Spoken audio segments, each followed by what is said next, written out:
अपने मुखारबिंद से हम लोग को लाभान्वित कुछ 2-4 आशीर्वचन दे के लाभान्वित करें। आरटी मीना साहब। माननीय राष्ट्रीय अध्यक्ष माननीय श्रीमान मिथिलेश शरण गुप्ता साहब, नरेंद्र सिंह जी, अपना बिहार भूतपूर्व दामनी हरापुरा, जयशंकर प्रसाद जी, ये सब सभी उपस्थित जनों का मैं हार्दिक अभिनंदन करता हूँ, स्वागत करता हूँ।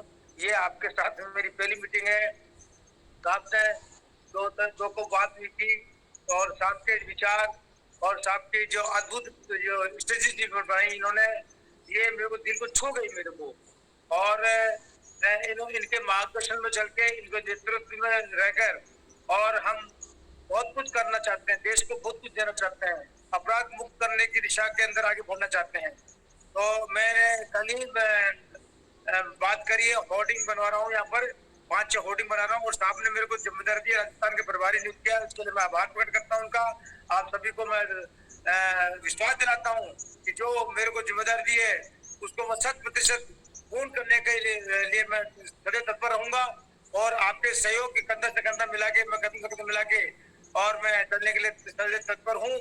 और मैं आपको आश्वस्त करना चाहता हूँ कि मेरी तरफ से किसी प्रकार की कोई शिकायत नहीं दूंगा और मैं अपने जो मिशन है उस मिशन को एक मिशनरी की भांति लेकर मैं इसमें लोहे की चने चबाने के समान है मिशन में काम करना। और मेरे जो जीवन का जो अनुभव है वो अनुभव को मैं शेयर करना चाहता हूँ, नई पीढ़ी को देना चाहता हूँ मैं, क्योंकि मृत्यु तो सबको एक दिन जाने जाना है। तो क्यों नहीं जो हमने जीवन में सीखा है उस चीज को हम आने वाली पीढ़ी को दें। और विक्टिमाइजेशन हरेसमेंट जो हो रहा है तो वो उसके में हम विकसित कर रहे हैं, भागीदारी करेंगे। और मैं मिथिलेश जी शरण साहब का बहुत आभारी हूँ और मैं बहुत विराट व्यक्तित्व इनका। और हमारे तो हमारी कौम, मैं मीना कौम से बिलोंग करता हूँ और राजस्थान के जयपुर जिला चौमू से बात कर रहा हूँ। हमारे यहाँ तो घर घर में आईपीएस है हमारे यहाँ तो, लेकिन ये अपने अपने तक ही सीमित रहते हैं। वो सब जब गाँव में आते हैं तो उनके कोई सम्मान भी नहीं करता, न कोई इज्जत करता, क्योंकि समाज को दिया ही नहीं, उन्होंने कुछ नहीं दिया। जबकि मिथिलेश जी ने नई पीढ़ी को समाज के लिए और एक मानव अधिकार के लिए अपना सुधार करने के लिए, पुलिस में सुधार करने के लिए इन्होंने आज पर्यंत मेहनत की है, परिश्रम किया है। और मैं समझता हूँ कि इनकी मेहनत जरूर रंग लेके आएगी। और इनसे बात करने के बाद में एक मन में एक भय था, वो भय हमने निकाल दिया है, हमने भय। और मैं जहां जहां मैंने बात कर रहा हूँ वो मेरे को पॉजिटिव जवाब मिल रहा है। मैं इससे बहुत उत्साहित हूँ। मैं ये मिशन बहुत ही अच्छा मिशन मुझे मिला है, अच्छा प्लेटफॉर्म मिला है, अच्छा मौका, काम करने का मौका मिला। हालांकि मैं क्राइम इन्वेस्टिगेशन बोर्ड का इंटरनेशनल लेवल पर मैं वाइस चेयरमैन भी हूँ और मीडिया में भी काम किया मैंने, लेकिन उनके पास भी इतनी बेहतरीन प्रणाली नहीं है जितनी बेहतरीन प्रणाली साहब ने दी है। तो इन्होंने गागर में सागर भर दिया है। कम से शब्दों में मेरे को इन्होंने बहुत कुछ सिखा दिया। इन्होंने मेरे को काफी मैं सीखने मिला है इनको। और इनको व्यक्तित्व को मैं सैल्यूट करता हूँ, इनके जज्बात को सैल्यूट करता हूँ।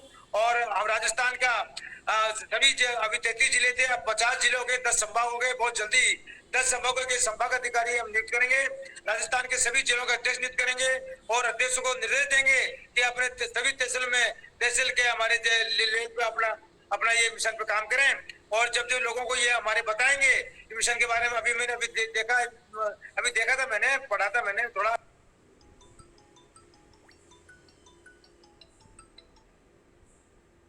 और उनको बताएंगे कि हमारा मिशन का क्या उद्देश्य है, हम क्या चाहते हैं आपसे और हम किस प्रकार मदद कर सकते हैं। और मिथिलेश शरण साहब गुप्ता जी उनका जो जीवन का जो अनुभव है वो इस मिशन के माध्यम से आप तक पहुंचाना चाहते हैं, तो हमारी एक बहुत बड़ी टीम खड़ी हो जाएगी, मुझे उम्मीद है। और मुझे उम्मीद है कि हमारे जो सपने हैं हम हमारे जीवित रहते हम साकार कर पाएंगे। और बस इसी उम्मीद के साथ में मैं आपको धन्यवाद देता हूँ। जय जी, आपको कोट कोट नमन। आपके जज्बातों ने तो मुझे रुला दिया।